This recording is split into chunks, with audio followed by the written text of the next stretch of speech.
How are you all? Oh, my lenses. There's always something on the lens. So a little bit better. How are you all?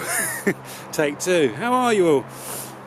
What are we now? Is it week 11, week 12 of the lockdown? I've lost count completely. It's the 12th of June 2020. And today, a video that I've been on my list for at least 5 years and for some reason I haven't made. We're going to explore a lost hamlet on the edge of Epping Forest. It's been sort of absorbed into the suburban landscape, consumed by the streets, but it's still here. We're going to have a look at that today.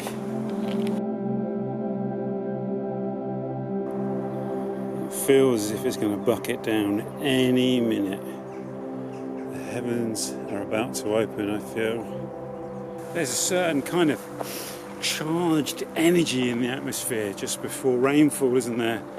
And the air is pregnant with it at the moment. Let's hope it doesn't get in the way of the walk and the making of this video today.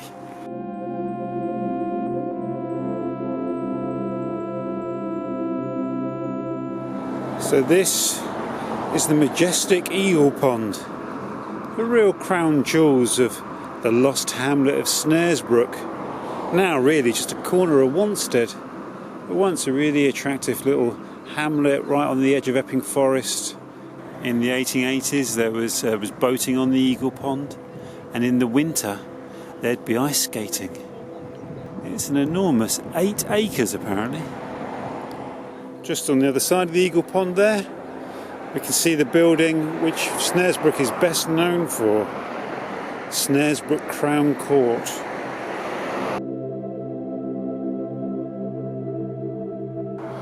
Mentioned it before, but I really admire this really very fine sort of council estate here. I think this is on the site of what was once the Hermitage on the old Ordnance Survey maps. There's the Eagle Pub, now a Toby Carvery. Once a very popular coaching inn, once very popular with holidaying East Enders, escaping the smog of the city.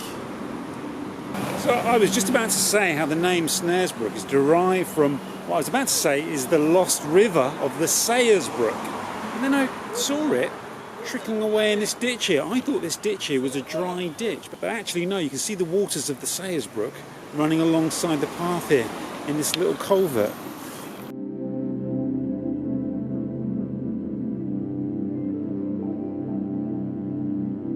So I'm just wondering whether this is the Sayers Brook, the name that gives the brook that gives Snaresbrook its name.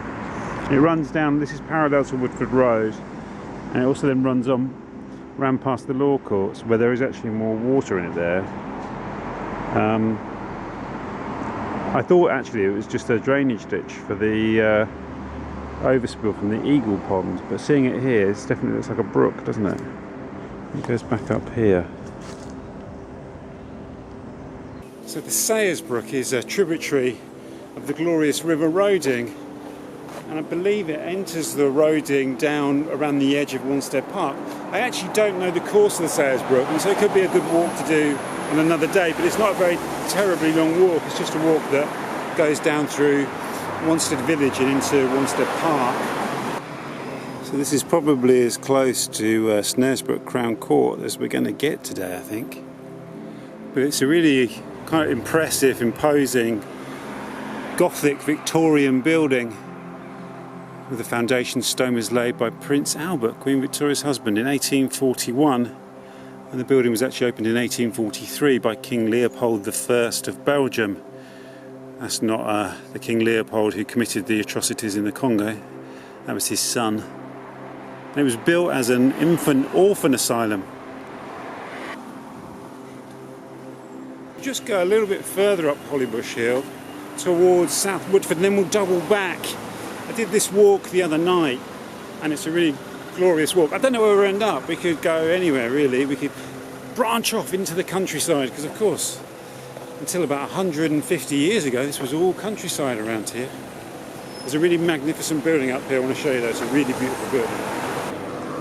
As you come out of Snaresbrook onto the Woodford Road, you really do get that feeling of being on the edge of the city again, don't you? I really love walking along here.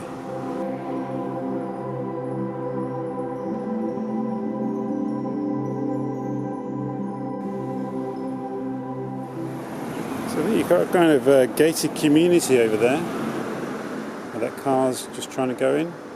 And that was on the site of one of the large houses that were built out in the countryside here. And this is one of the real architectural gems of East London, the modernist wonder of Hermitage Court. One absolutely beautiful building. The lawyer for the great train robbers, George Stanley, lived here. It's a building which you feel contains many, many stories. It's a real kind of Agatha Christie world, isn't it? It's in the outer suburbs of London that you find the real architectural gems, the real modernist wonders. There's something about, there's a sort of slight utopianism about modernist architecture, I find, kind of projecting forward to an idealised future that was never really realised. I mean, the Situationists partly developed their critique as a response of modernism and the failures of modernism to really deliver on its promise of perfecting the art of living, of perfecting the art of urban living. It never really came true. But when you look at these buildings, you can see where that utopia was starting to be formalised, if you like. There are some amazing buildings in sort of out West London and North West London, similar to this. I really, something really quite special about it. You can imagine the kind of characters that would have been drawn to these buildings. One of my favourite authors of the London suburbs, S.P.B. Mays, writes about the fantastic buildings around Pinner.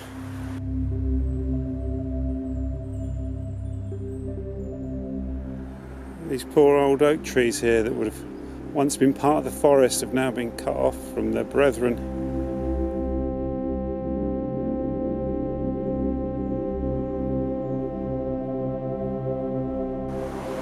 We'll just go down here, down Eagle Lane. So we have the Eagle Pub, the Eagle Pond. The most likely origin of that is it's some sort of heraldic reference, heraldic device. On the other hand, one writer in the 19th century speculated that perhaps at some point eagles had populated this area. I don't know if eagles ever did come this far south in England, but who knows? It's a lovely idea, isn't it? Something really magical about exploring a sort of nest of suburban streets that you've never walked down before. They seem to be kind of latent with stories.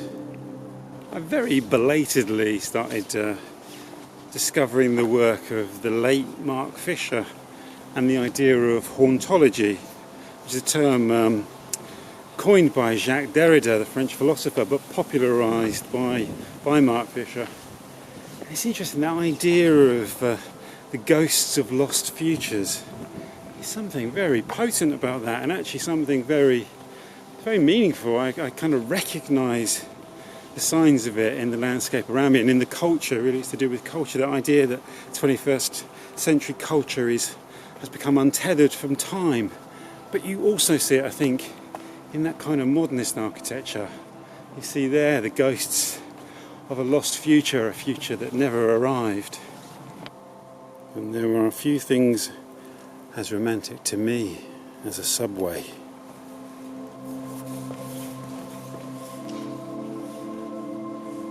We're passing underneath the central line here.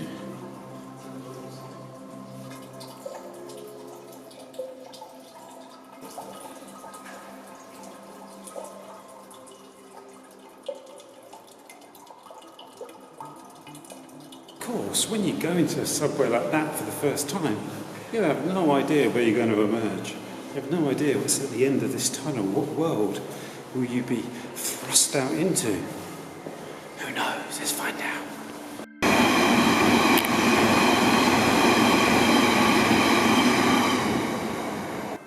There's some more kind of quite incredible Tudor-Beathan architecture.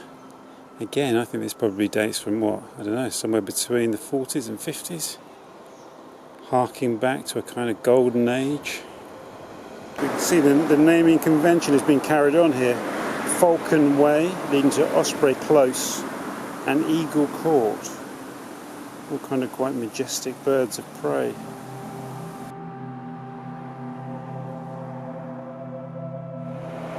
So this is another glorious building and another Infant Orphan Asylum, but this one is for the orphans of merchant seamen, built in 1861. It's quite a grand building, isn't it? At one point in the 19th century, the majority of the populations of Wanstead and Snaresbrook lived in these orphanages. Quite sad, really, but they did build really quite beautiful buildings. These buildings were built to provide a very healthy environment. So it looks as if Albert Prince Consort also laid the foundation stone here as well. So now we're going to descend down into the Roding Valley through this network of suburban streets. There are more kind of echoes of utopia in streets like this, when they were imagining a kind of new world of these suburban houses built out in the countryside on the edge of London. A lot of the time the names would be evoking ideas of kind of Elizabethan England, of a kind of a romanticised medieval world.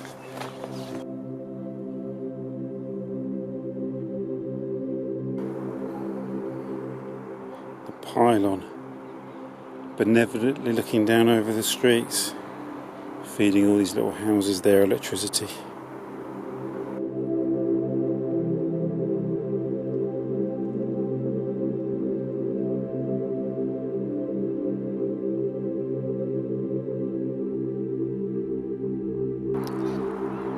So I've never actually been up over this little bit of grassland here, this little bit of rough ground beneath the pylons and beside the road. I think that must be the North Circular there to the right.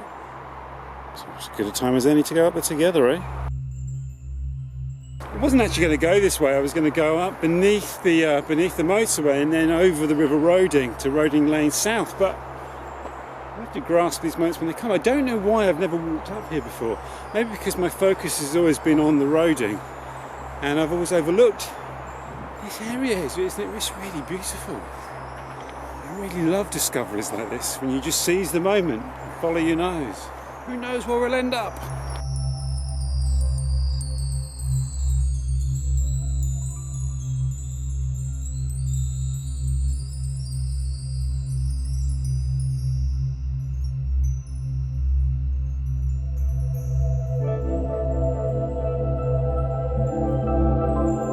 Wow, and you can see how dark the cloud is hanging over Wanstead there in Snaresbrook.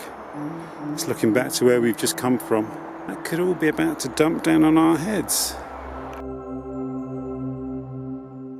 I took part in an online panel discussion the other night for the Royal Geographical Society. How about that, eh? The Royal Geographical Society, and it was to talk about Luke Turner's book Out of the Woods, which is set against the backdrop of Epping Forest. And I often get asked to talk about edgelands, and that was an occasion where I was asked to talk about edgelands, this point where the city meets the forest.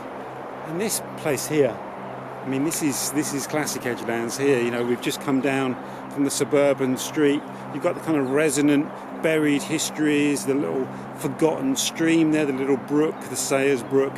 We come down through the sort of the various layers of housing development, and now we're in this kind of bit of nature reserve here with pylons.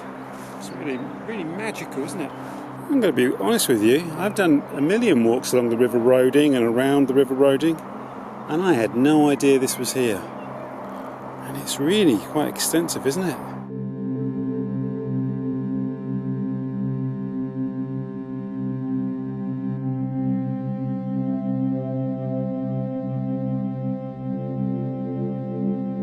There's all manner of wildlife making their homes here. I'm sure there's lots of foxes. Just saw quite a few pigeons.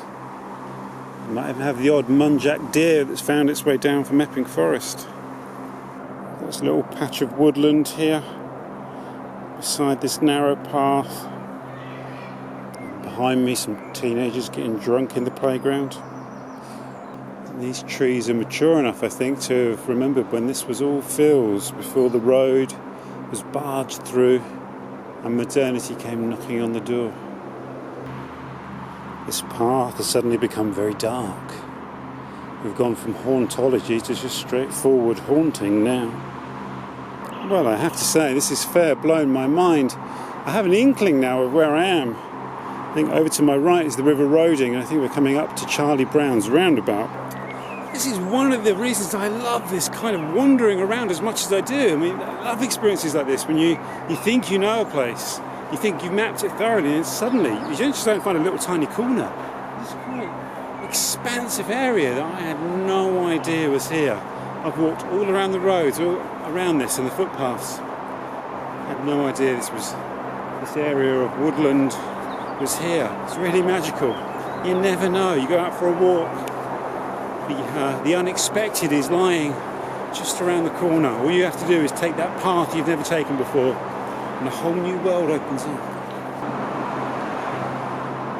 These cathedral-like flyovers are such enormous, imposing structures, aren't they?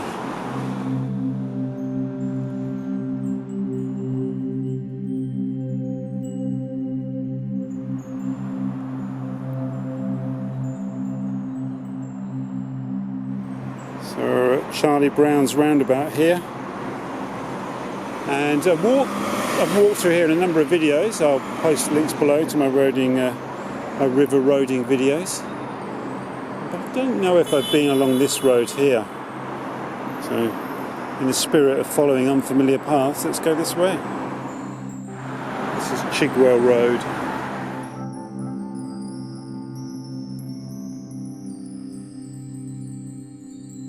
Some new flats here. Does anyone know what used to be here on Chigwell Road, just as Charlie Brown's roundabout? It's a nice little street there, Granville Road. We're in South Woodford now. Some council housing by the looks of it, built by the London Borough of Redbridge.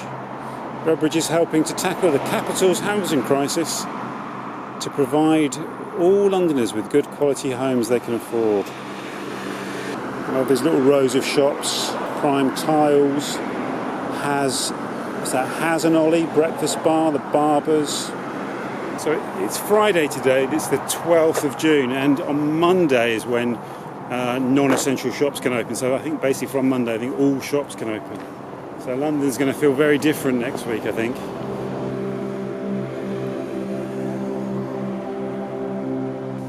This beautiful old tin building behind Holy Trinity Church here in South Woodford. It's got a few stories to tell, hasn't it?